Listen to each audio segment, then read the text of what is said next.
Again, welcome to the Keeping It Real Conversations with Sunshine show. I am your host, Camila, aka Sunshine. It is August 7th, 2021.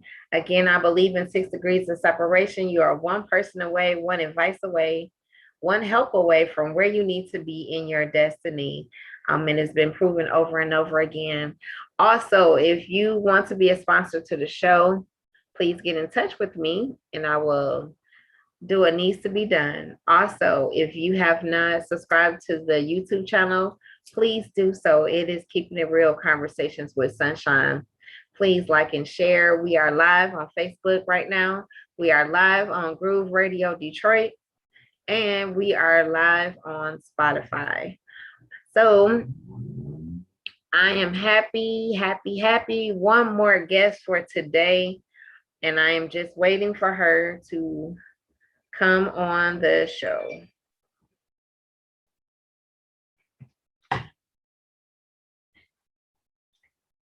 I'm super excited. You guys, I had a great time like I always do on the show with all my guests. I had my friend from high school, Ebony Anderson, on earlier, my first guest for the day. My second guest that I just got off with was Anthony Hayward Jr., aka half man, half amazing from AM1. And now I am waiting on my guest, the last one for today, and you will see who it is in just a moment. I'm so I'm elated of what is happening with the show. I hope you guys are getting all the help you guys need from the guests that's coming on. I hope you guys support whatever they're doing. In order for it to be successful, we all have to help one another. And this is what this platform is about. Just to let you know, a couple of shows that's coming up. On Monday, we have Kawana Brown. For those who do not know, she ran for mayor of Detroit recently. So we'll have her on Wednesday. Heather Neely Tibbetts will be here at 7 p.m. And she is an actress here. A movie is coming out soon about with suicide, mental health. So you'll hear about it when she comes on. The weekend we had Eric J. Thomas and Denitra Jackson, and I have some other ones coming up. But this month is filling up with some awesome, great people. Later on in the month, we have Larry Callahan, who just dropped the album. Please go get it. It's called Dance. Please support my cousin, Derek Jefferson, who was a champion boxer here in Detroit. I have Alex Del Vigo, who is a street baller in Italy. So we have some great people coming on. Of course, I always keep you posted with all the flyers. So I just thank you guys for all the support. Please, again, like and share the videos on YouTube as well as the Facebook. I'm speechless sometimes. I truly am. I truly am.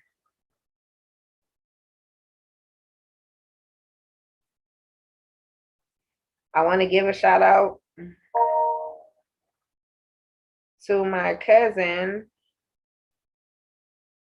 who won first place as a driver, second place in chipping in his first golf tournament. If you have kids who are really into golfing, my aunt Selena Johnson and my cousin Jamila Johnson are really, really major in golfing. Here in the city of Detroit, please get in touch with my family when it comes to that. And my younger cousin, Akila's son, um, did great. So congratulations to him on winning today in his first golf tournament.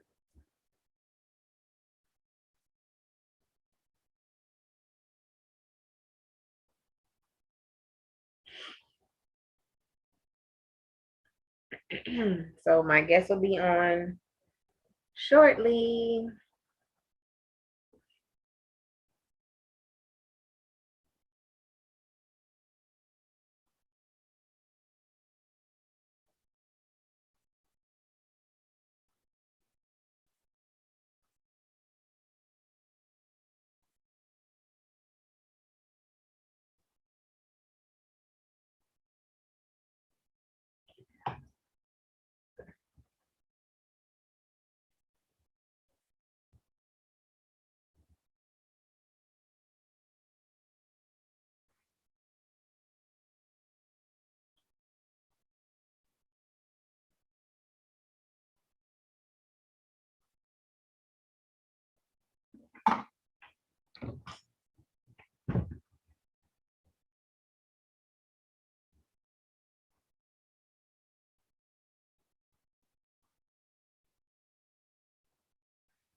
Hello. Hello there. How are you, darling?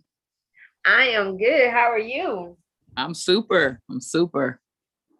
So, guys, my last guest of today is Miss Lillian Lloyd. Welcome, welcome, welcome to the show. I'm so excited. I'm excited as well. Thank you for having me. So, where should we begin? Wherever you want to begin. The beginning is usually the best spot. Exactly. So let's go there. Where and when did you realize that you could sing? Um, I always sang around the house as a kid, like 4 or 5 years old. I was always singing something around the house. And then I think we had a concert at my church when I was a little girl, and they asked me to sing this solo called I Want to Be Lord Just Like You. And I noticed how everybody was looking at me like, her voice is so mature for her to be so young. Mm-hmm. Mm-hmm. And then I ended up getting asked to, I started singing in the school chorus when I was like in third or fourth grade. And they were just always, just blown away by how mature my voice was for my age. And so then I started getting asked to sing like at school's talent shows and things like that. And that's when my older sister, Julie, started noticing, that, she really has a gift here. This is something special. And then she got me involved with the youth choir when I was 11 years old. And I started singing and traveling with this youth choir. And it just kind of sprang from there. So when are you a professional singer or are you just Yeah. okay? Professional recording artist. Yeah, so some people will be like, okay, well, you just go place to place and we sing. And I'm like, no, she's professional, gospel artist. Excuse me. So do you do sometimes like with your singing, do you do that and acting too? Yeah, I do some acting too. I'm actually in the process of we've been doing some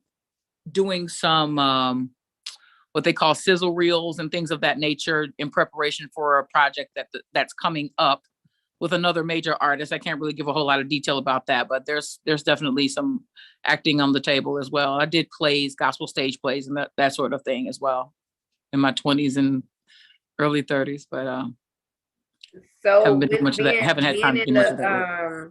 the industry for so long, what are some things that you enjoy and some things you don't like? I enjoy the singing. I enjoy the performing. I love music. I love the art and I love the craft of music. What I Mhm. don't like is the gossip. What I don't like is the jealousy and the vindictive sides of people and the competitive, the unnecessary competition that comes with it. You know, there's a friendly competition. You know, you want to win the awards, you want to win the praise and the approval, you want to chart, you want your record to debut at number one and sit on the charts for 5, 10, 20 weeks. You want that. But the copycat games and people steal your ideas and pretend like, oh, I came up with this myself, that sort of thing. That's the part that gets to be kind of annoying. People that refuse to be individuals and have their own identity. That's the part can kind of get a little bit annoying. Wow. I know with people being in the music industry sometimes, as they say, it's a doggy dog world. Yeah. Um, it is sad sometimes when, like you said, these things happen, um, not only to yourself but to others, and you be like, but why? Yeah. We are all different for a reason, right? Yeah. Well, people don't embrace their differences because the world doesn't teach us to embrace our differences. The world teaches us to be like the next day. The industry teaches that. If I remember when Phyllis Hyman was a beautiful singer years ago. She was an amazing R&B singer. She had a very rich, sultry, contralto Yes. type voice. And then Whitney Houston came on the scene. And then suddenly Phyllis Hyman lost her record deal with Arista Records, and she was a thing of the past. She ended up committing suicide. There was no need for Phyllis Hyman anymore because now we have Whitney Houston. Okay, now Whitney Houston is dead. So now we got to find another. Well, we can't find another Whitney Houston, but who's going to replace the Whitney Houstons of this world? Who's going to it? They don't care about longevity and individuality. They only care about getting somebody to look a certain way and behave a certain way so they can make a lot of records and make a lot of hits and make themselves a lot of money, but not really paying attention to the longevity of the career of an individual. So is that, in your opinion, is that why you feel that, well, I don't know how you feel, but is this a why a lot of the artists now are going more independent versus Absolutely, absolutely. Because it's hard. Bishop Jake said it's hard to create in chaos, and you can't be creative. My first hit song was "One More Chance" with Ricky Dillard, and the next song after that was "My Soul Says Yes." Well, nobody really dug "My Soul Says Yes," even though it was a great song, because they were still stuck on "One More Chance." So then you come into this space of trying to outdo your last hit. mm-hmm. And it took me another 2 albums after that, 3 albums after that to get the next hit, which was "I've Got the Victory." People loved "My Soul Says Yes." People loved "Stay with God," but they always requested "One More Chance" because that was the hit. I've been in New G for 16 years now, and "One More Chance" is still the hit song. People still love that song. They still request that song. They still want it. Now the new song, "I've Got the Victory," became more of a viral hit because now TikTok is involved. We didn't have TikTok when I recorded One More Chance. We were still on MySpace when I recorded One More Chance. We were just getting into the Facebook arena. Mhm. And now we have TikTok and we have Instagram and Twitter. And so I've Got the Victory has become a viral sensation on TikTok. I mean, millions of views from different people that have done all these different adaptations of that, of the one phrase in the song. If you've got it, let me see you wave your hands, that part. And where I hit the high note, when the devil says no, God says yes. When I get to that, that's the part. And so they've made so many different videos. I get tagged all day, hundreds of videos of different people and their adaptations of that. So, you know, but you just, when you're independent, you don't have to worry about coming up with something that's going to outdo the last thing you did. You create music because you love to create it. Sir Mix-a-Lot was a big time rapper back in the early 90s. He had a song called My Baby Got Back, Baby Got Back. And that was like his hit song. And he had a song called My Hoopty and My Posse's on Broadway. Those are some of his bigger hits. But Baby Got Back was his crossover mainstream hit. And so you have all these commercials and different movies that have used that song. And he has made over $100 million throughout the years off of that one song, from people just using it over and over and over again. And then I think Nicki Minaj or somebody sampled it and put it in one of her songs. And so Sir Mix-a-Lot said, because I have that one hit, and people can call you a one-hit wonder.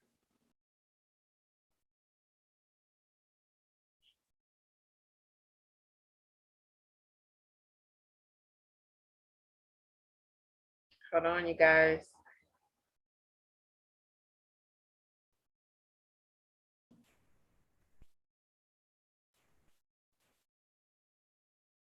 I'm sorry. It's okay. Nobody calls. And then as soon as I get on a Zoom call, then everybody starts calling. I try to decline the call and it just knocked the whole thing out. I'm sorry. But people can call you a one-hit wonder all day, but sometimes one-hit wonders make it off better than some of the ones that have thousands of albums. What it basically says is you had a song that was so powerful that one song carried you for your entire career. Wow. And so you have groups out there that have songs that just sat on the charts for years, for months, and they're still in heavy rotation right now. This song, Come On Eileen, oh, I swear, da, da, da, da, da, da, da. Things like that, you'll hear it in any store that you go into, or you go into a mall or whatever, you'll hear it playing over the loudspeaker. That group didn't have a whole lot of hits, but that one song, they can still get gigs for that one song, that people will pay money for them to just come and perform that one song. This is so many songs that are like that. And those people have tremendous success. Whereas those of us, those that are on labels have to constantly worry about, is my next album going to be as good as the last album? Am I going to get dropped from my label because I'm not selling enough units? And that's just too much pressure to try to create it. And you can't really be your best creative self worrying about, is the next album going to do as well as the last album? I think that was true. Prince is he's my hero. That's the icon in my book.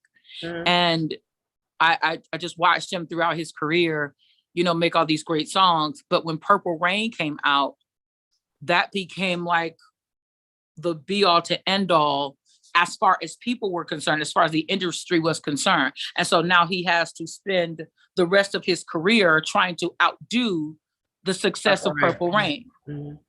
And when he dies, that is the one song that everybody gravitated toward. Now, this man, you're talking about somebody that had over 39 albums when he died. Over 39 albums that had been released.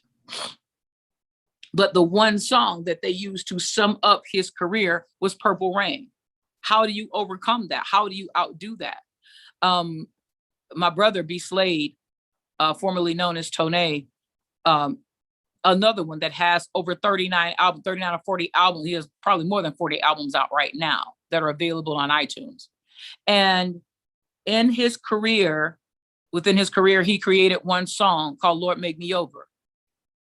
And so his whole career gets summed up to that one song, even though he has literally hundreds of amazing songs. So I think that's the thing. When you're independent, you get to wear your hair like you want to wear your hair. And if you don't want to wear a low cut top, you're not forced to wear a low cut top. You have to sing in the rooms that you can sing in without the low cut top, but hey, it's your decision to make. Somebody is not dictating your moves and dictating your vibe and dictating how you dress and what you wear and how you look and, you know, what color lipstick you have and all that other stuff. That you just don't have those aggravations. The money is different, but I'd rather make $5,000 a show and feel good about myself and feel good about the music that I'm doing than to make $50,000 a show and I'm losing my mind. Wow. I'm doing drugs. I'm depressed. I'm suicidal, worrying about when I walk out my front door, are there going to be paparazzi and reporters standing at my front door? I can't walk into the supermarket and get a gallon of milk without somebody chasing me around the store to see who I'm with. Mm. You know, so there's a lot of pressure that goes into being famous and having that notoriety. It's not the happy life. It's not the exciting life that people think it is. It's very stressful. It's a very stressful life to be that known. Could you imagine walking out of your door right now and everybody that you see knows your name? You ever thought about that? Crazy. That would drive you nuts. Like when you go to reach for a box of cereal, somebody goes, "Oh my God, I love you so much. I am your biggest fan. You just don't know my mom died last week. And it was your song that got me through my mom's death." Like, can you imagine wearing that every day? Could you imagine carrying that every day? That somebody has some personal attachment to everything you do. Mm-hmm. Your haircut reminds me of my aunt, and she was my best friend. And so every time I see you, I think of my aunt. You see what I'm saying? Mm-hmm. Like, people develop these personal attachments. I have people that call me mom and that call me auntie, and I'm their big sister in their head. They tell me about their problems. I'm thinking about committing suicide. You're the only person I can talk to. How am I the only person you can talk to? I don't even know you. Mm-hmm. If you died tomorrow, I would have nobody would call me to tell me that you're dead because I've never met you before. Right. You're just a stranger in my inbox or in my DMs on social media. If you're going to commit suicide, call somebody that would actually be affected by your loss. Mm-hmm. But these are the things that celebrities deal with. If I'm having and a lot of times it's just people wanting attention. Because if you were stuck in traffic right now because you ran out of gas, you're not going to reach out to Lillian Lloyd. Right. You're going to call whoever your best friend is and say, "Hey sis, I'm stuck on the freeway and I need some gas. Can you meet me?" Right. To take me to get some gas. But people don't think like that anymore. They're so starstruck. They want so badly to be connected to somebody that they think has some level of status. They're in the light some kind of way. And wow. It can be hugely taxing on your creativity. Hugely taxing on your creativity. So when it comes to like your songwriting, and things of that nature, is it based off like an experience or just like, as they say, an epiphany? What is it's a little of all of that. It's epiphanies. Okay. It's sometimes it's not what I'm going through, but it might be something that somebody else in my life is going through. Mm-hmm. It may be based on a feeling I've had for a long time about an individual. I wrote a song called "In Your Rain," and every time I read the lyrics to it, it applies to somebody else. It started off applying to one person, and then I'm like, that could apply to you too. Could apply to you, or could apply to this or that. Several different situations. So then it becomes not about one particular person, but it becomes about different aspects of several people that are important to me. Okay. So, because all of my songs aren't gospel. Some of them are, soulful and R&B and rock. Okay. Yeah.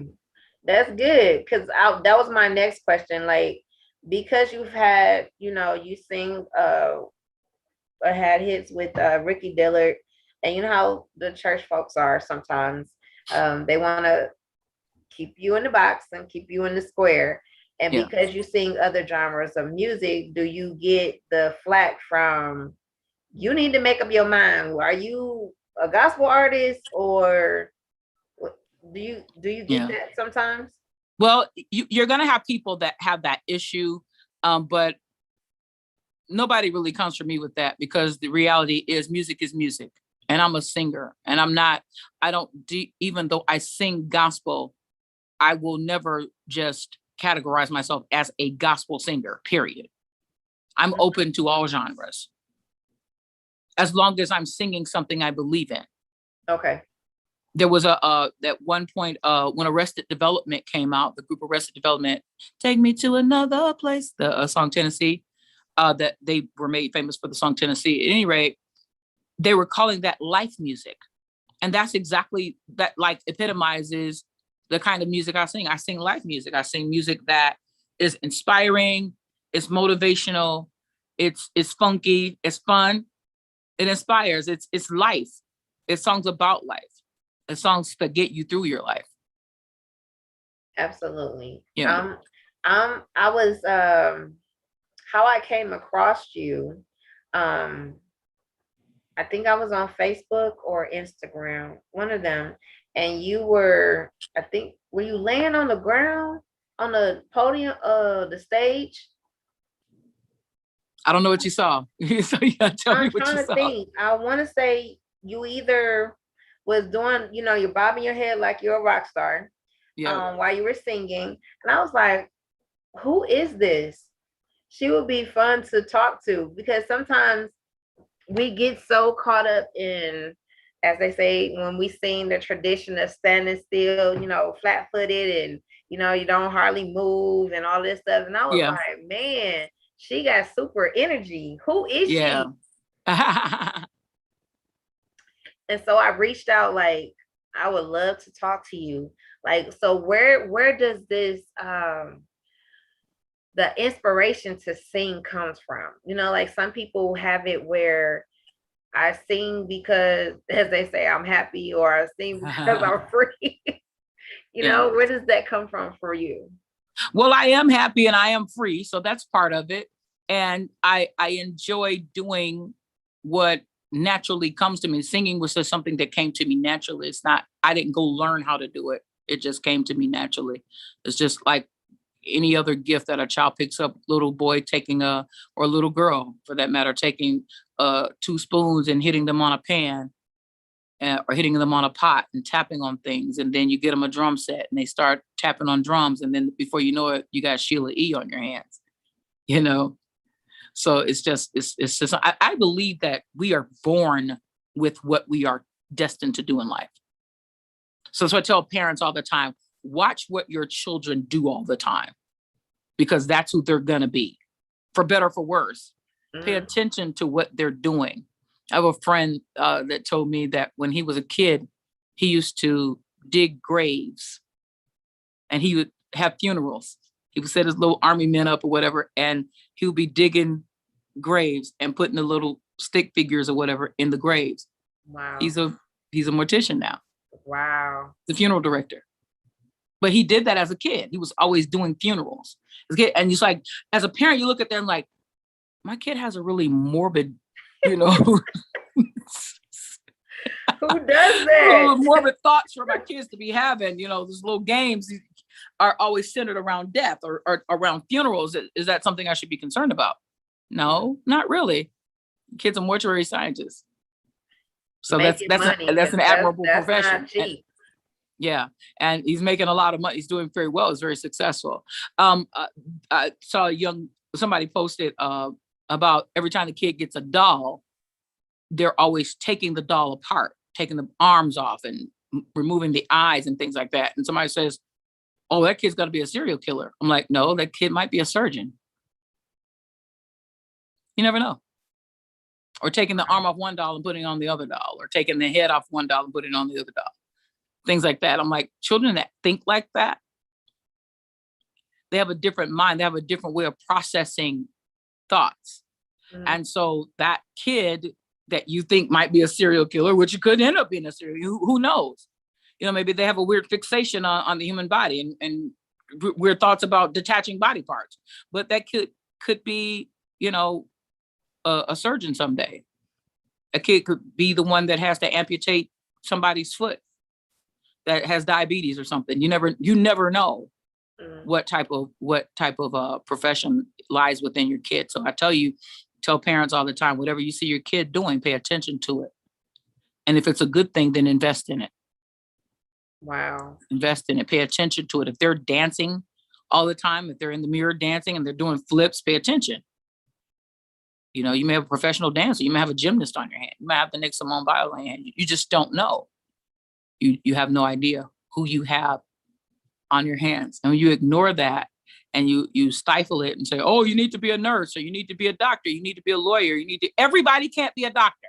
Everybody's not going to be a lawyer. Everybody's not going to be the president of the United States. Only one person can hold that job at a time.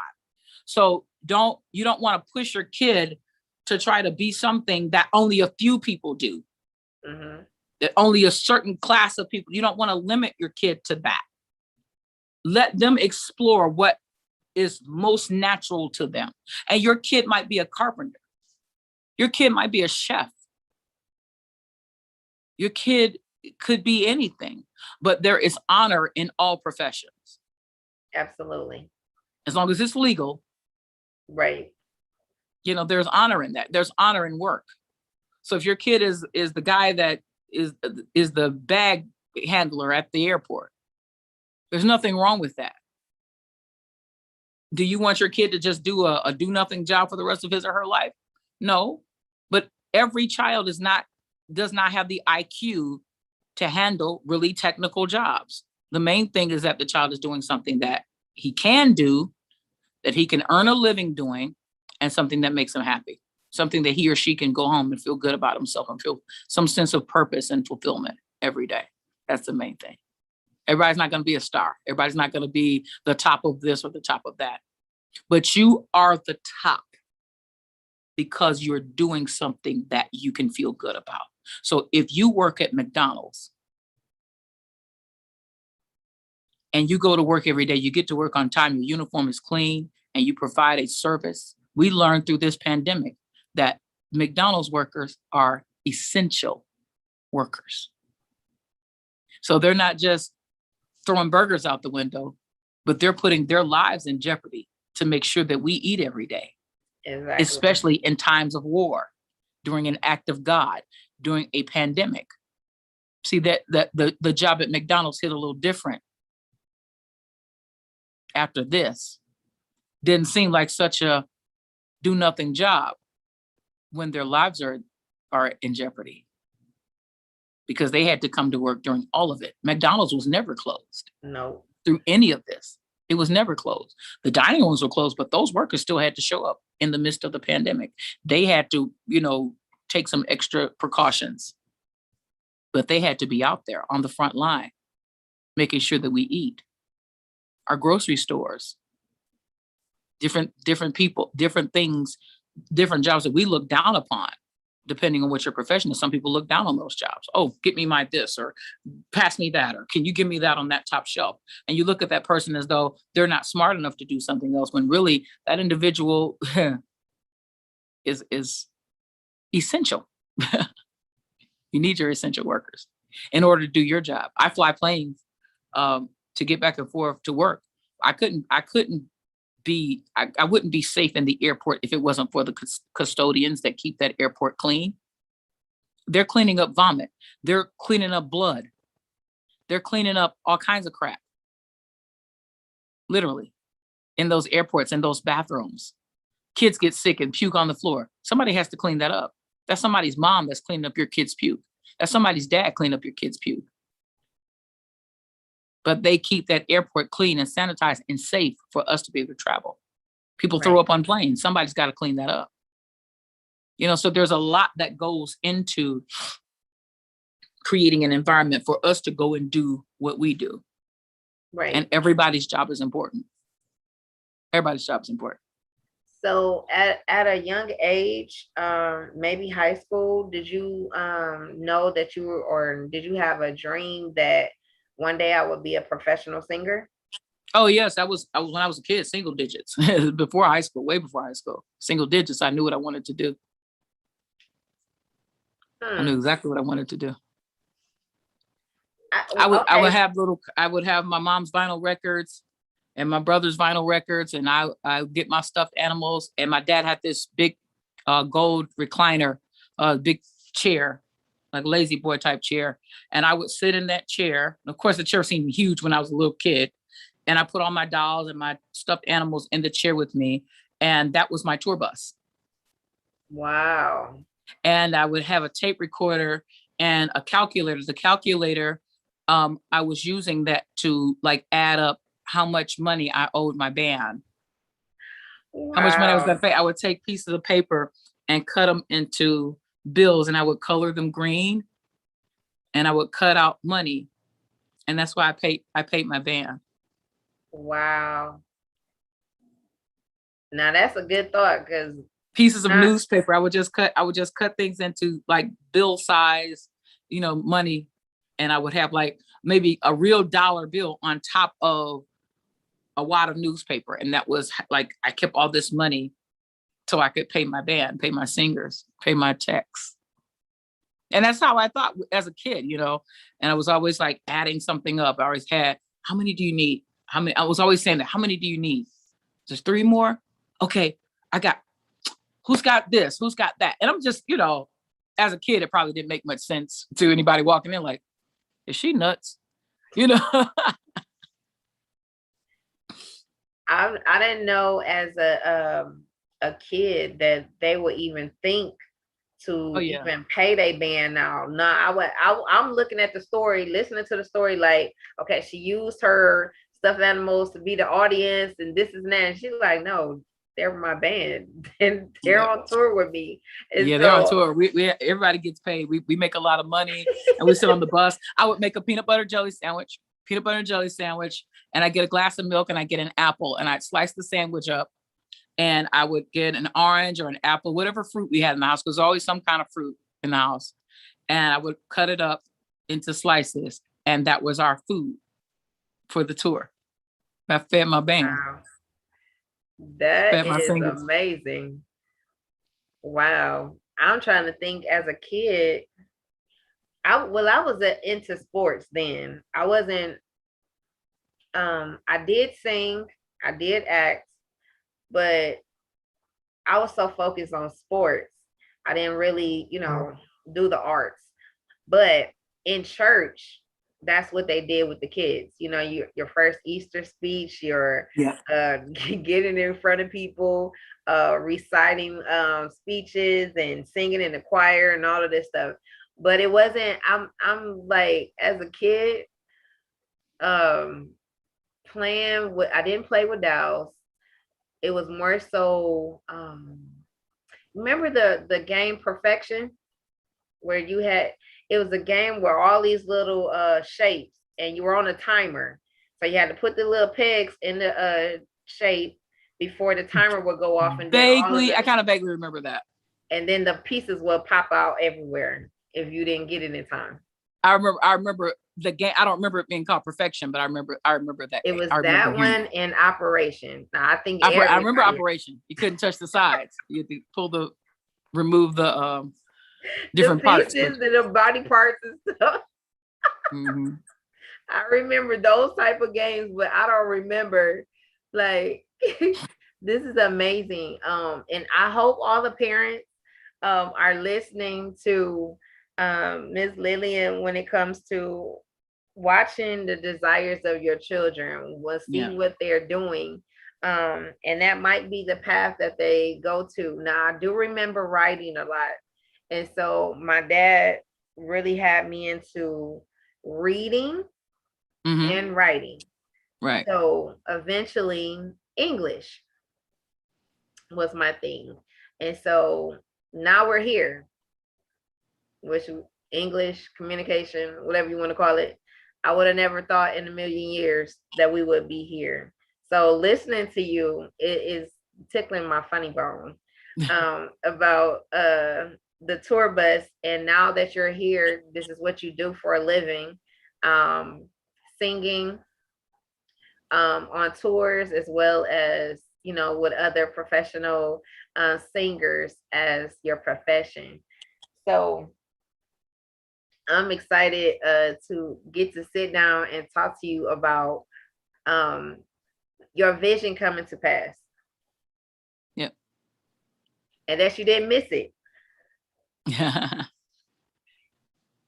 Um, what did I label? Let me see. I was born for this. So what would you feel like is the end all of all when I say that Lillian Lloyd was born for this? I was born to be the living, breathing, moving glory of God in the earth. That is my purpose in this world. To be a tangible, touchable God in this earth. Not God himself. I'm not that light, but I am sent to bear witness of that light. I'm not a God, but I am to be his spokesman, his mouthpiece in the earth. That is my purpose. So whether it is singing, whether it's through acting, whether it's through preaching, whether it's through pastoring, whatever occupation, whatever space I'm occupying in that moment, my ultimate goal is to be the touchable glory of God in the earth. When you meet right me, there. you meet Jesus when you meet me. If I don't do nothing but smile at you, you met Jesus. You felt the love of God. You felt the love of God because I smiled at you. Even though you snarled at me, even though you rolled your eyes at me, I smiled at you. You just witnessed the glory of God. You just witnessed the power of love, real love, unconditional love. Love in the face of hate, love in the face of racism, love in the face of adversity, love in the face of degradation, love in the face of segregation. Wow. I really felt that. I mean, when you're in certain situations and certain arenas, and sometimes you have to get out of yourself to really go forth and do God's ministry. And sometimes that can be difficult when you have your feelings on your sleeves. And you said with pastoring? Yes. So how long have you been pastoring? I haven't started yet, but I will be. Praise the Lord. Within the next couple of years. Okay. Wow. Here's the deal. I went through a divorce about a year ago, and I told the Lord, anywhere you want me to go, anything you want me to do, I'm going to do that. But I have to do it healed. I have to do it whole. I have seen so many women preachers, particularly female preachers, that go through a divorce or go through a bad situation, and then every message they preach is about that. I don't want to be an angry, bitter female preacher. I don't want every time we get up in church, I got to start talking about my ex-husband did this and my ex-husband did that, and blah, and men ain't this and men ain't that because of what I went through. No. I never want my ministry to be tainted by my experiences. I know that what I experienced in my marriage has helped and will help women and even men in their lives. But I wanted to get healed of what I experienced so that I can extract the lessons from my experience without revisiting the emotional hurt of the experience, not having to relive that and sit in the emotions of it. We're just extracting the experience. Anytime you talk to somebody about something and they get, as I call, re-mad, you got re-mad. You got mad all over again about something that happened 20 years ago. You're not healed yet. Had a situation last night. I was walking to the store last night. I live in the desert, so I'm walking over all these rocks to get down the highway to where my grocery store is called Albertsons. I went to Albertsons and I went to Ross last night. And I just wanted to walk. I took an Uber back, but I wanted to walk down there. And so while I was walking, I'm stepping over all these rocks. And I remember the situation with this guy I was dating. I did not have the shoes that I had on were not made for walking. They were just some little flat, like ballerina type shoes. Mm-hmm. And he was walking so fast that I could barely keep up. And this is when I was much heavier. I was about 260 or 70 pounds at the time. And he was very physically fit, big buff kind of guy. And he always, made fun of me for my weight. He criticized me a lot about my weight. And my thing was, if you want somebody slender, then go date somebody slender. But you got a big girl. You knew I was big when you met me. So why are we here? But he was walking so fast, I was literally running, trying to keep up with him as we were walking the streets of New York. And my feet were blistered by the time we got home because these shoes I had on were not shoes for doing a lot of walking in. Mm-hmm. And I was under the impression that when we got to where we were going, that we were going to maybe take a cab to different spots, but he wanted to walk. So we're like walking like 10 miles at this point in these uncomfortable shoes. And he didn't understand what the problem was. I said, sweetheart, these shoes are thin. These are little like ballerina type slippers. These are not shoes that you have on sneakers. So if you think that walking on rocks should feel good, take off your shoes and walk in your socks. Mm-hmm. Well, you're not going to do that, but you think I should feel good walking on rocks. And I got mad all over again thinking about that. And I said, Lillian, let it go. Get healed from that. Mm-hmm. I have an issue with people I have an issue with things that don't make sense. And that just wasn't logical. And I'm like, I really expected you to, be able to look at my shoes and tell, this isn't the right surface for her to have those shoes on with. So let me slow down so that she can walk more comfortably. So I'm walking the whole time, stepping on every crack, stumping my toe on stuff. I mean, it was just a horrible experience. I said, this will never happen again. I promise you. Mm-hmm. This will never happen again. And I left his behind. You don't get to treat me like that. Right. Yep. And the lessons, like you said, to distract them or learn the lessons. And sometimes we have to understand they're not for us, it's for somebody else. So when you see it, just like, no, caution, don't do this, don't go here, don't, and go from there. Now, if they choose to go there, then that's on them. Exactly. But you then gave the warning, you then said what you had to say, and then you going about your business. But again, these moments, like you said, you have to heal from them. And this is going to help a lot of people in being transparent, being honest with yourself. Before you even go into any type of relationship, you have to be honest with yourself.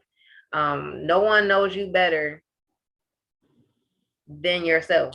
Absolutely. You know what you can tolerate. You know what you can deal with. When people start acting funny, shut it all down. Because look, sure. I am protecting my peace at all costs.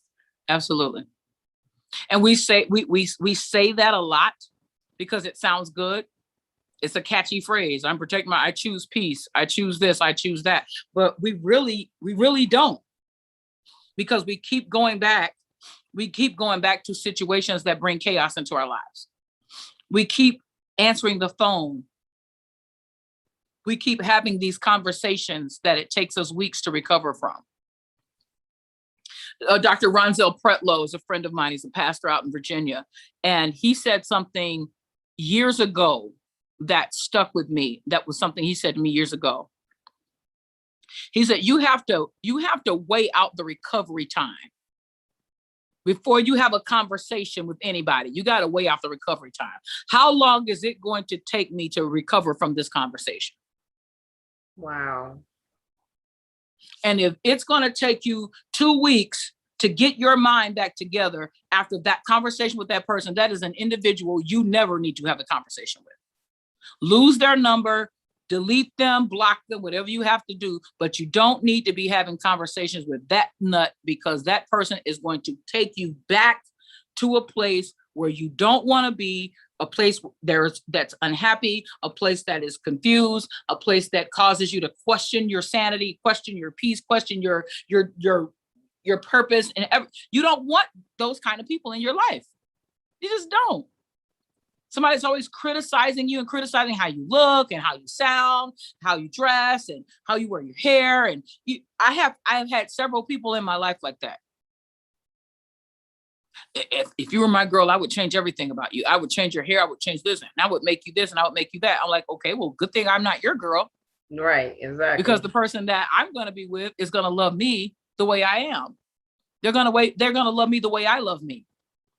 If I wake up in the morning and I look in the mirror and I like myself, I'm happy. And I'm going to be my best self when I'm happy. I told one of my girlfriends the other day, she says, we became friends during the pandemic. And like at the first onset of this, we really start we were talking on the phone and hanging out and, DMing each other, that kind of thing. But we really started like getting close to each other and really like hanging out and spending time with each other during the pandemic. So she saw me when I wasn't working, when I wasn't on the road, when I wasn't making any music, when I wasn't really making any money. And so she got to see what it's like being around me when I'm not at my best. And she said, well, you were fun. We still had a good time. But seeing you now that you're back to work and you're making music and you got situations the way you want them to be, man, you're just a whole different person. She said, I like seeing you like this. I said, I tell people all the time, you want me when I'm happy. You want me. I lost 90 pounds, had bariatric surgery 2 years ago. I lost 90 pounds. And I had people say, man, you look so good, but you look so happy. You look so happy. I thought you were beautiful when you were heavier, but you're beautiful now, but you just look so happy. I'm like, that's how you want me. Beauty is not, I never thought I was ugly. It wasn't that I thought I was ugly. I was just unhealthy. I was overweight. But when I lost the weight and I can bend over and pick up my own something off the floor, or I can tie my own shoe, I can buckle my own shoe without having to get somebody to buckle it for me, or, oh God, can you take this off for me? Without having to have somebody help me up the stairs or help me down the stairs, when I could run up and down the stairs on my own. Wow. That opens up a whole new world for me. I feel better about my life. I feel better about myself. I'm less apprehensive about getting out and going out for a walk or going out to a show or going out someplace because I don't have to feel embarrassed about how I look in my clothes. And I'm still not where I want to be. I still have some other work I need to get done, but at least I'm over that hump. I'm over that hurdle. Mm-hmm. And so you want me when I'm happiest. You want me in a space where I feel good about me. You don't want me in a space where everybody around me is happy with me but me. And that goes back to what we were talking about with artistry. You don't want anybody singing a song, Vicky Mac Latayad, who was the former owner of gospel, former label, Gospel Centric. And she says, you don't want a person who is a folk singer singing disco. Mm-hmm. You don't want a person that is a pop singer or a rock singer singing neo soul. You don't want that, because that person is going to pick the most inopportune time to show you who they really are. Could get up at the Grammys and say, I know I was supposed to sing, Hit 'Em Where It Hurts, but I feel this song that I wrote on the way to the performance tonight is more befitting.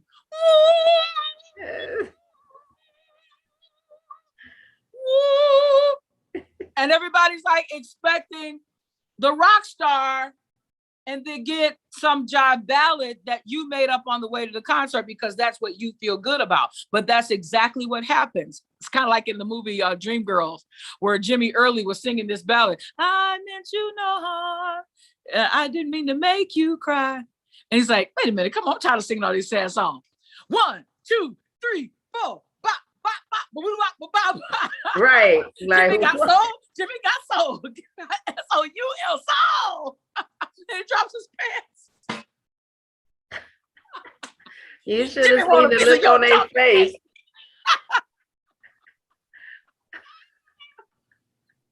I'm a huge Eddie Murphy fan. So when we were in the theater, my best friend Jameer and I, we were in the theater, and we saw that, we were just both sitting there like, ah!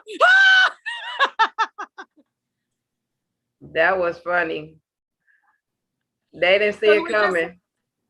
He always does the craziest things, and you're just like stunned that is this really?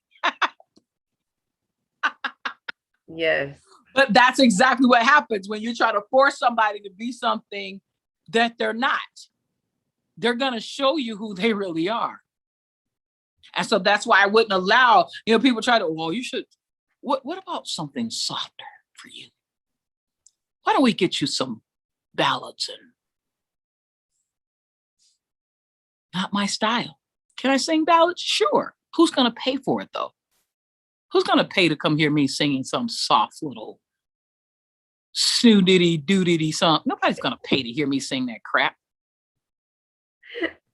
Unless it's somebody that doesn't know me, that has never seen me before, that doesn't know the rock star, that doesn't know that amped up Pentecostal fireball that they're used to seeing. Nobody's going to pay for that. And so because you're curious to know if I can do it, well, let me just sing that for you. But I'm not going to go out here and make an album of ballads because nobody's going to buy it. We didn't come to see Lillian Lloyd. Who comes to a Beyonce show to see her play the violin on stage by herself? Right. In a ball gown playing the violin. Nobody's going to pay for that. Who wants to hear that? Bring on the dance. Bring on the dancers. Right. Where are the fireworks? Where are the gowns? How many costume changes? Where are the background singers, the fat ones and the skinny ones? Bring them on. Where's the all-girl band? Right. That's what we come to see when we come to a Beyonce concert. We don't come to see her playing acoustic guitar talking about when she was a kid in Texas. No. And so when people come to a Lillian Lloyd show, they come to see the rock star. They come to see the hair flying everywhere. They come to hear the growl, the rich, sultry vocals. They didn't come to hear,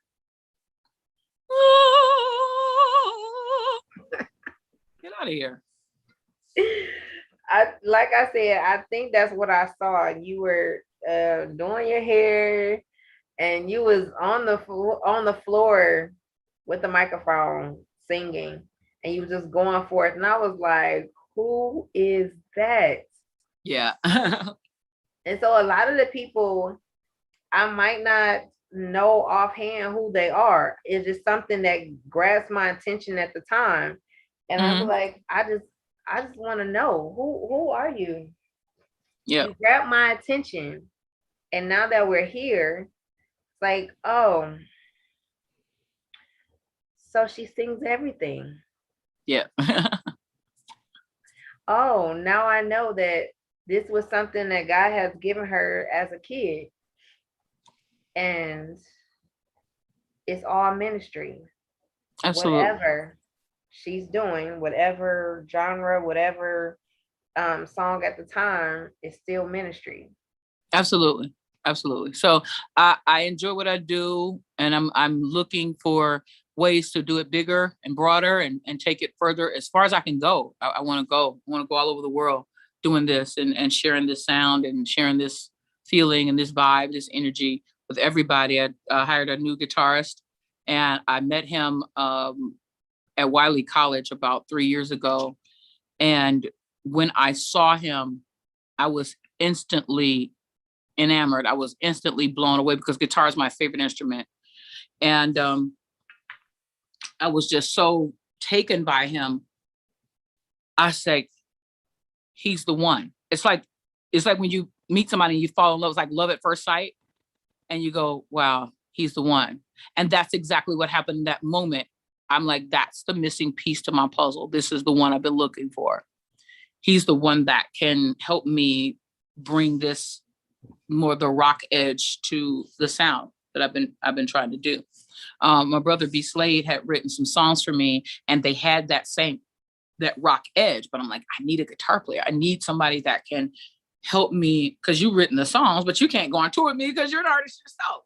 I need somebody that can go on tour with me and be side by side. I want to like what I saw with Prince and Des Dickerson and Prince and Andre Simone and, you know, just Wendy and Lisa, that vibe. I wanted that because that's what I saw. That's I grew up watching that. Jane Kennedy Joyce Kennedy from Mother's Finest.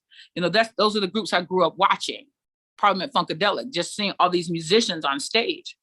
And that's what I've always wanted. I wanted a full band on stage with me singing and having my background singers, and they're piping it out full voice. And we just on stage, just making music, just doing our thing. And that's what I always wanted. And I saw him. I was instantly he turned me out in 5 seconds. I let him play a solo on one of my songs, and he just rocked my world. And I got his information. We talked. And this year we were able to make it happen. The pandemic happened, so we weren't able to do anything that year. And just different things that were going on in both of our lives. We just couldn't get to it. Couldn't figure out how to incorporate him in my situation because I'm still breaking ground myself. So I'm like, I can't really bring anybody on right. I can't afford to bring anybody on right now. But then I just started doing some numbers, and I'm like, it really just makes sense to go ahead and do it. I'm just going to go ahead and do it. I'm just going to bring him with me on something and see. And I brought him to do a show with me in Norfolk a couple months ago. And without any rehearsal, he turned it out. He turned it out. Little kids were standing there, just this one little girl, she had her hand up and she was holding her, she had to be like 8 or 9 years old. She had her hand up and she could not take her eyes off of us the whole night. She was just totally enthralled and just absorbed. She couldn't take it. She could not take it. She screamed and jumped the entire night.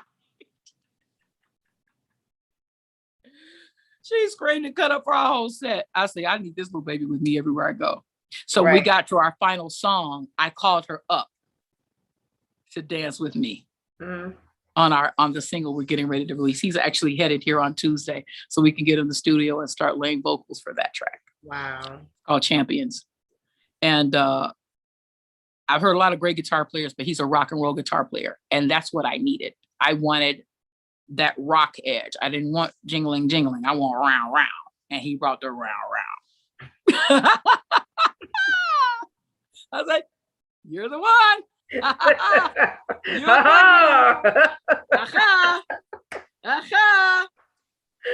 one. Listen.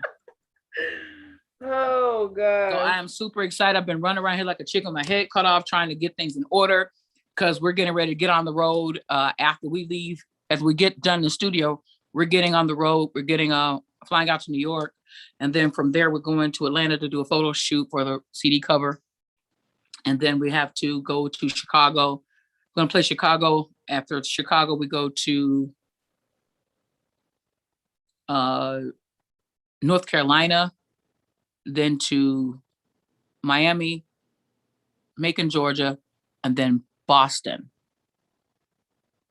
You got to come And then here. I got to go back to Chicago a couple of times in between that. So we're going to be kind of busy over the next couple of weeks.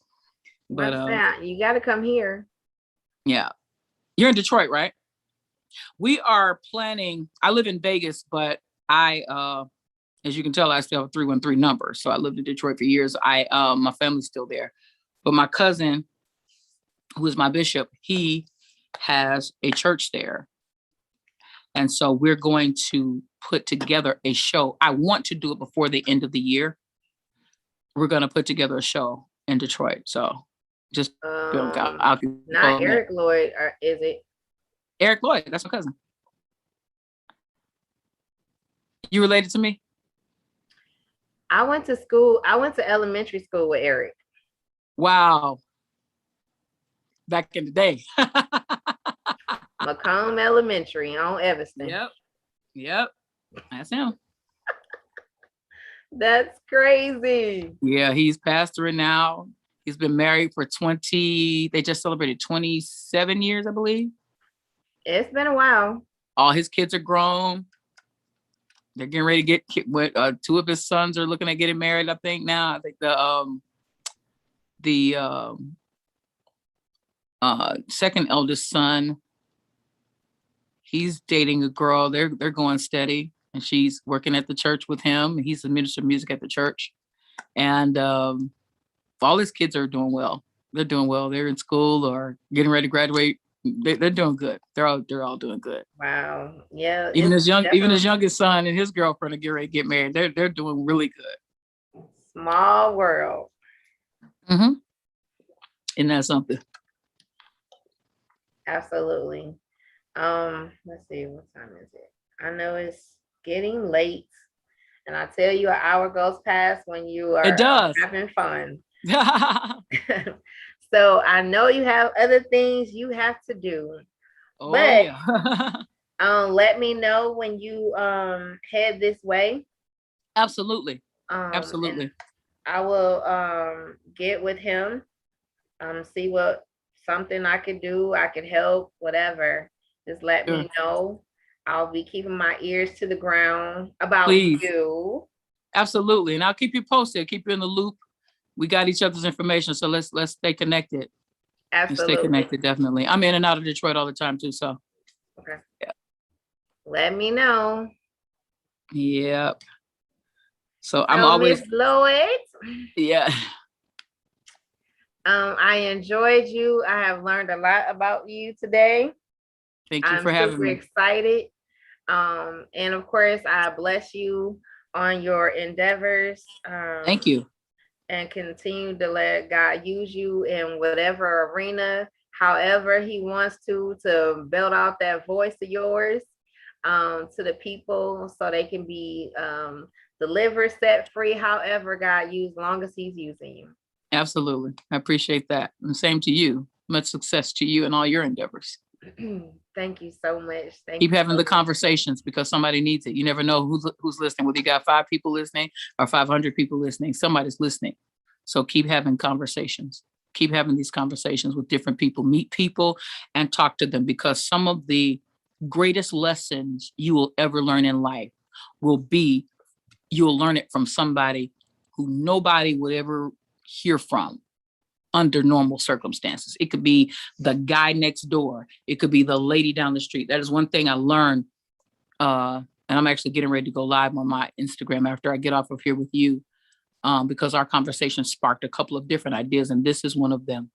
You never know what person's catchy phrase, with their word of wisdom, that gem, that nugget. You never know that one word might be the key, might be the answer, might be the piece to their puzzle. Dang it. I've never thought of it that way. Wow. That one word could set them on a course that will catapult them into their next dimension in life. So keep having the conversations. It might be some random person that nobody's ever heard of. Before you saw me, you didn't know who I was. But you just saw my performance and said, hey, I want to have a conversation with her. Initially, I was like, she doesn't even know who I am. Wow. That's humbling though, because everybody doesn't know who you are, and I need to talk to people that don't know who I am, because I need you to know who I am. I want everybody to know who I am. As many people as can. The people that are supposed to know who I am, I want to get to know them. And the people that that don't know me, I need them to know me. I need them to know what God is doing in me and doing with me, and what God can do for them and what he wants to do through them. It's going to happen. Absolutely. I believe that. It's going to happen, especially on here. My initial was, like I said, I saw you do a performance and I'm like, man, who is that? and not putting two and two together, that two of my songs that I love, she actually leads. I had no idea. Wow. Isn't it something? And I don't research people. I don't do that. I don't. Mm-hmm. Everything is literally authentic. Yeah. If I don't know you, it's everything. I'm finding out just like you are. I don't know. Right. And people ask me, like, do you have questions of? I was like, no, I don't. Whatever guy asks, or whatever how that conversation goes, that's how it goes. I don't plan anything. Yeah. And that's easier. That's easier a lot of times. You just kind of let the person flow and just have a conversation and just let the conversation happen organically rather than, so what's your favorite color? What do you do for fun? What are your hobbies? Like, nobody cares. I like to skate, ski, and paint. Like, who cares? Like, I want to know what you think about life and, what gets you up in the morning? What keeps you going every day? What do you do when you're sad? How do you cope with those times? I had a girl today that asked me, she said, how did you stop smoking weed? I said, I went out one night with one of my friends and we were smoking. And when I inhaled, it felt like my chest was on fire. And it scared me so bad. I said, I would never smoke again. And I stopped, never picked it up again. That was in 2006. Haven't picked it up since. Haven't touched it. Don't even like to be in the same room with it. Mm-hmm. And it's legal here in Vegas and it's legal in Michigan now. So it's like, because everywhere you go, you're smelling it. Smelling it, yes. Yeah. But years later, he was out smoking with one of his friends and they stopped to get something to eat. And the guy said, your ear is bleeding, man. Your nose is bleeding. Like, what's going on? He had been complaining about a headache. He called an ambulance. By the time the ambulance got there, he had coded. Had a brain aneurysm. They got him to the hospital. They were able to revive him, but he was brain dead. He died. They unplugged. That was on a Monday. They unplugged him on a Wednesday and pronounced him dead. Something was in that weed. Wow. Don't know what it was, but there was something in that weed that led to his demise. I used to smoke with that dude. Who knows? I could have been with him. I could have been with him smoking that same thing that killed him. Wow. So in my song where I say the weed I used to smoke could have been laced with angel dust, that's real. That's real stuff. When I smoked with him that last time and I felt like my chest, I said, weed is not supposed to feel like this. There's something in this. Oh, quit. You're just being paranoid. I'm like, no, I'm not stupid. I know what weed feels like. Weed doesn't feel like that.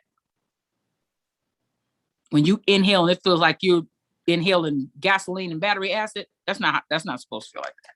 It literally burned when I inhaled. I'm like, no. That's not supposed to feel like that. It's not supposed to feel like anything. It's not supposed to burn. No. It literally felt like my chest was on fire. I'm like, I was nervous. I was paranoid. I was shaking like a leaf. I couldn't. I said, He literally had to pull the car over so I could calm down. My heart was racing. I was like, I will never, ever smoke anything again, period. Not a cigarette, not a weed, not a nothing. Kick rocks. So I told her, I said, that's how I quit. You're going to have to find your motivation to quit. Right. Because if you're doing this to overcome anxiety and depression, how has that worked? Are you still anxious? Are you still depressed? Then weed isn't working. Try something else. Try Jesus. Right. And go get a therapist. Maybe you need to be on some medication. And maybe anxiety and depression is not the problem. Maybe you're just pushing, you got some stuff that you've gone through. You've had because a lot of what people call anxiety and depression and mental illness is not mental illness. It's just circumstances. You got molested as a kid, you never told anybody, you've been pushing that down forever and ever, and these things keep haunting you, and they keep reappearing in your relationships and your friendships, and you have trust issues and all this other stuff. That's not mental illness. That's the situation that happened to you. When you deal with the situation, you get healed from it. I had a tooth that I had a cavity in the tooth, and I just kept, putting Ambisol on it and dealing with it until that sucker got infected. And my face was swollen out to here. And you can't keep ignoring this. And the pain was so unbearable that I missed our last recording. I had to miss our recording because of this toothache. I went to one dentist and he said it's infected, so I'm going to fill it in with a temporary filling until the infection goes away. But what he did was he cemented the temporary filling on, and the infection started to back up and made my face swell. Pain was so intense, I could not, my blood pressure was 150 over 100. It was so intense. Went to the emergency room, they gave me gabapentin for the nerve pain, and they gave me tramadol. That did not help. When you take tramadol and gabapentin and it doesn't even come close to taking the edge off the pain, you got a problem. My girlfriend found another dentist. She took me to an emergency dentist office. And he says, "Oh my goodness, honey." He said, "You got a bad infection in here." He says, "I don't know why this guy put this cement on top of this filling, on top of this cotton plug, but he should not have done that because your infection is not able to escape. And it's just backing up." He said, "That's where your pain is coming from." He said, "I'm going to get you numbed up as much as I can, but we got to get that out of there." I needed to go to somebody that could look at that situation and see what went wrong. He had to go in my tooth. First of all, he had to numb me right because the last guy didn't numb me right. He got me so numb that from my ears down to my bottom lip, I could not feel a thing. I didn't even feel the needle go in. So he's back there just jabbing away, drilling away. I ain't felt nothing.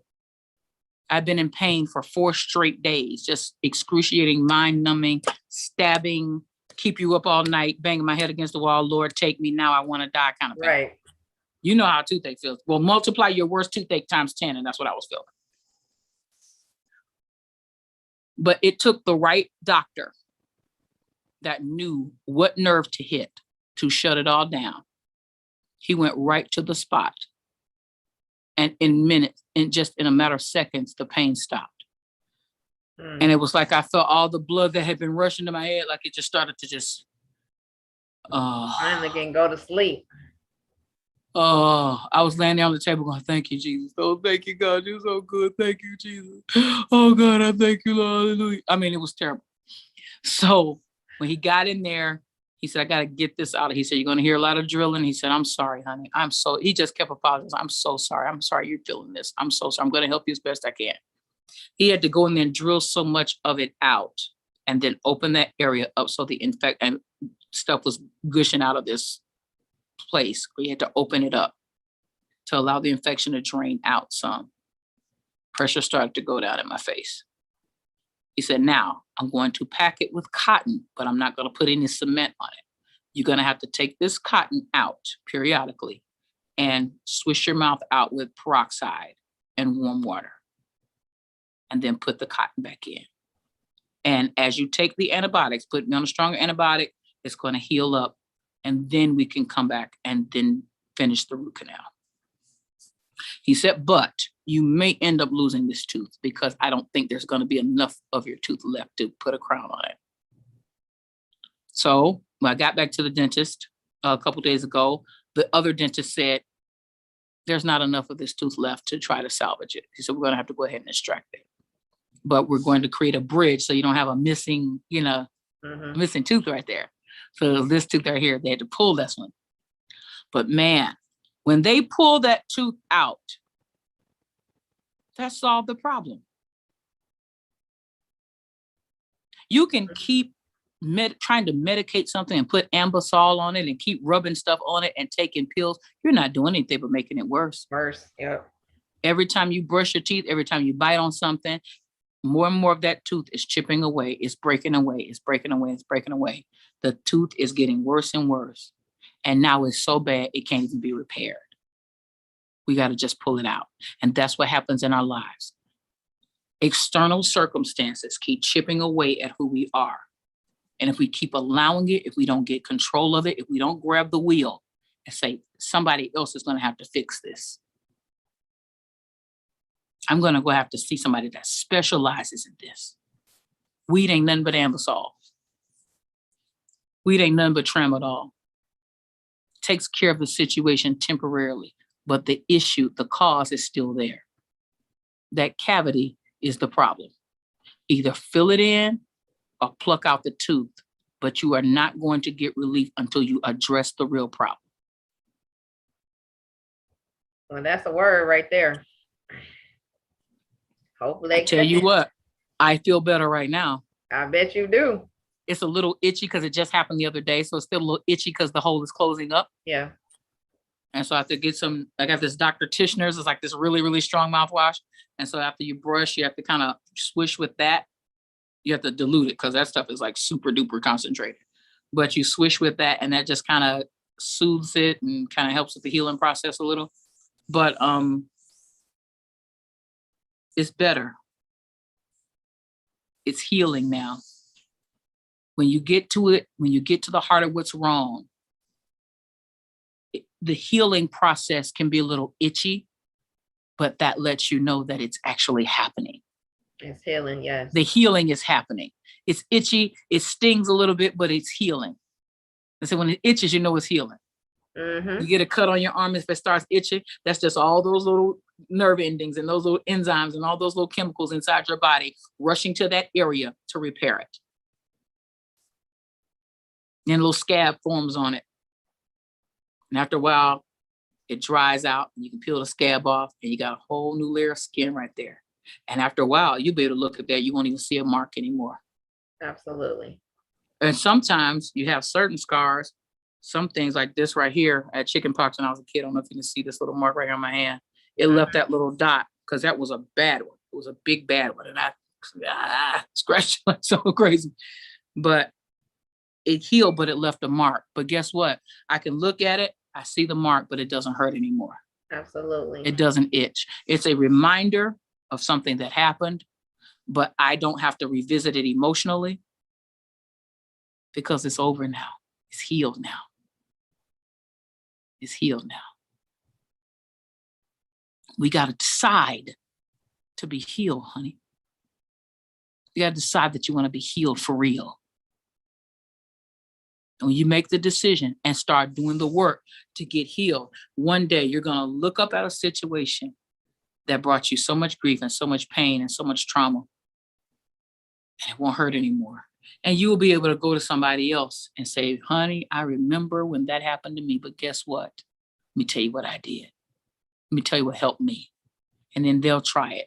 And maybe it'll help them too. And then you'll be two people that are healed.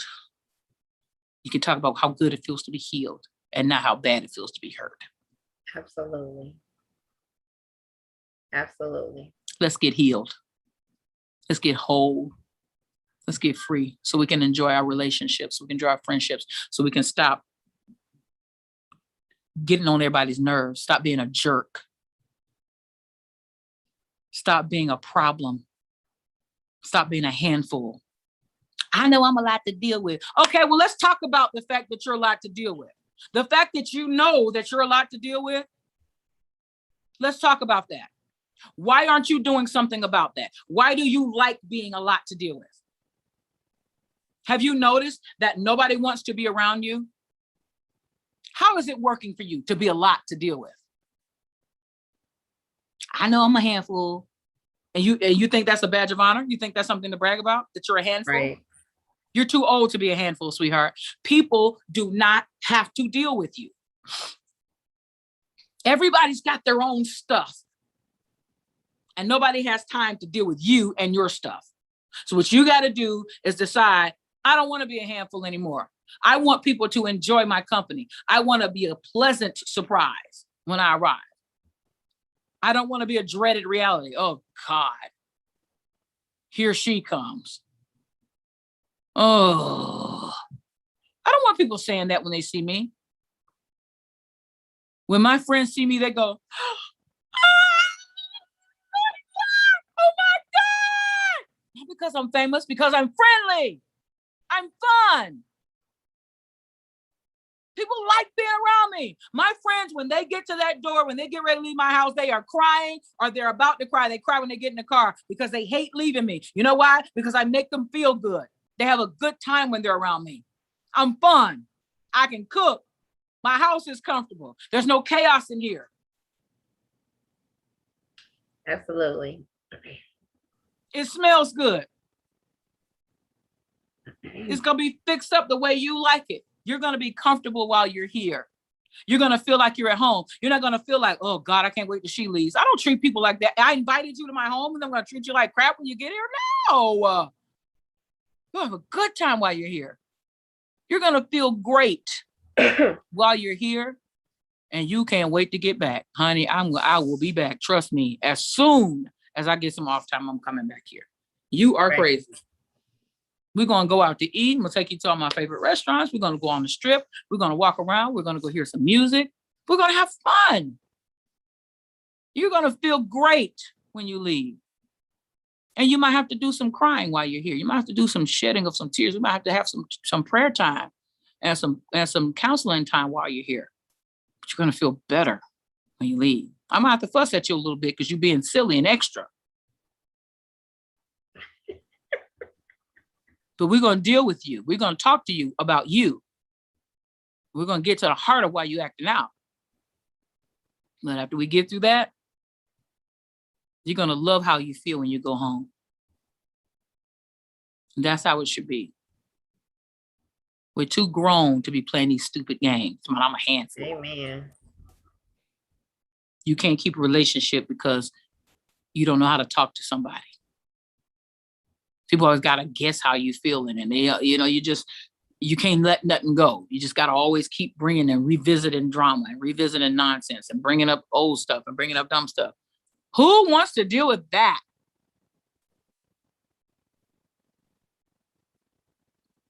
Too old to play these games, sweetie. Too old.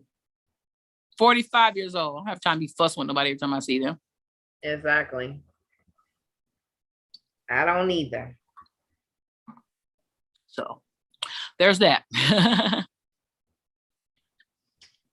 Yes. So I might have to take a visit to Vegas. Come on out here. Once you get back around. Yep. I got to do that. Yeah, let's make it happen. You'll have a good time. Absolutely. And I know I would. It's a great town and we have a lot of fun out here. Keep your money in your pocket because I'm going to tell you something about Vegas. We going to get that money. I'm going to tell you about Vegas. we going to get that money. I had no intentions of gambling. We going to get that money. And if you do win, if you should happen to win some money, we're going to get that money back. Because you got all these casinos, but in the midst of the casinos, you got Gucci, you got Prada, you got Tom Ford, you got the Louis Vuitton store, you got Tiffany, you got all these Salvatore Ferragamo, you got all these stores. You don't want to go there? We got TJ Maxx, we got Burlington, we got Ross. This got 3 levels. You got to go up the escalator to get into each level of Ross and Burlington. TJ Maxx. Dopest selection anywhere. Go further down the strip, we got another Ross down there. It doesn't have any household stuff. It's all clothes, shoes, luggage, handbags, stuff you just never see in your regular Ross and your regular TJ Maxx. We got it. We gonna get that money, baby. They have a Gordon Ramsay, the famous chef Gordon Ramsay. He has they have Hell's Kitchen, but then there's the Gordon Ramsay burger spot, and then they also have a fish and chip spot. Me and my homegirl went there the other day, last Sunday. She was in town from Detroit. She came up from Detroit. She lives in Lansing, but she, flew in from Detroit. We went and had fish and chips. I had fish tacos, and she had some fish. $50. Did you say 50? $50 for some fish tacos, and a piece of fish, and some French fries. Vegas gonna get that money, baby. We gonna get it. We gonna grab something and go. That'll be $54.35. Wow. You want one of those tall drinks? That'll be $8. That'll be $13. You want a piece of cake? I'll give you a piece of cake. That'll be $15. We gonna get that money. Believe that. I think I'm gonna go to the grocery store. I'm just gonna cook tonight. Don't worry about it. Don't worry about it. Because we got slot machines in the grocery store. We got slot machines in the gas station. And if you escape those, guess what? When you get ready to catch our flight home, we got slot machines in the airport. Yeah, I've seen that before. Right by your gate. Hoping, I'm changing my flight because I just won. Yeah, okay. You just won, but guess what? We gonna get that money back. I love this town. I absolutely love this town. Because every time I walk around and I see how they think, they gonna get your money, baby. And they are so strategic. You have the finest hotel. You have the Bellagio. You have the Venetian. You have the Aria. You have the Cosmopolitan. You have all these hotels. And then you go a little further down. They just built this Conrad Hilton resort. Big, beautiful monstrosity of a building. Big, stupid. I can see you from the airplane. You can see this daggone hotel. Just dumb. Big, dumb hotel. Big, ridiculously dumb hotel. Billboards of Celine Dion and all these people that they got coming, and they got a whole food court strip mall thing going in front of the doggone hotel. Whole resort, a resort. You can come and stay there for a whole week and never have to leave the place. Everything you need is in there. Clothes, shoes, fun, gambling, the works. Go see a show. You don't have to leave the hotel. You can stay right there on the premises and never have to walk out of the hotel. Never have to leave that property. Beautiful place. Beautiful place. But go a little further down, you got the little wedding chapels, and then you got the little dewdrop inns, the hourly rate hotels. You know what I'm saying? So we're going to get all y'all's money. We're not going to just get the big baller money. We're not going to get the high roller money, but we're going to get the crackheads money. We're going to get the prostitute money. We're going to get the person that came to town with their boo that they had to catch the bus for 5 hours to get to town. And they're going to eat at Denny's the whole time they're there. They're going to have to eat burgers because they really didn't have a lot of money. May have $200 between the two of them. We getting your money too, baby. We getting all that money. You going home broke. That's why they call this the city of lost wages. So if you only can afford $34 a night, we got you. If you can afford $334 a night, we got you too. If you can afford $3,000 a night, we got you too. Something for everybody. That was a good commercial. Absolutely. We gonna get that money. That's why I love it. I love it. I love it. Absolutely love it. Oh gosh. It's funny. It's funny. And I love watching, I live here now. So I love watching tourists when they come to town. It's like you can go eat that money. You can go eat and come back, and that person's still sitting on that slot machine, feeding that sucker money. $20 bills at a time. Just putting $20, putting $20, you spent $300. You win 1,000. It cost you $300. So you made $700 profit. Before the night is over, you're gonna spend $700. Put it back, right? I'm leaving. I'm just gonna go on and count my losses and go. All right, where y'all want to go? Well, let's go out to eat. Well, you go out to eat, you gotta buy drinks.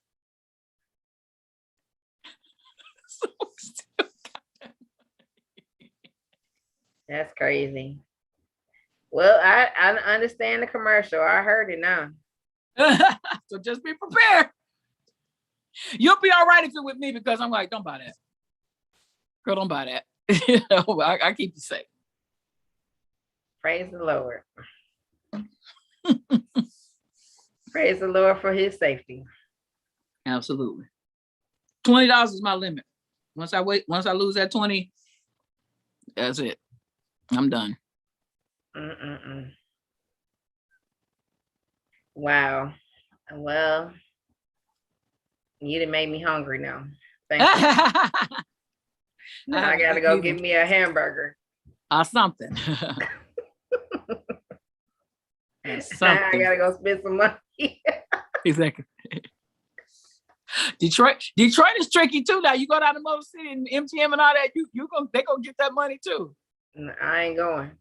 I'm not going. No, ma'am. Yeah. And see, like here, they're tricky too because like all the casinos, they have all these shopping.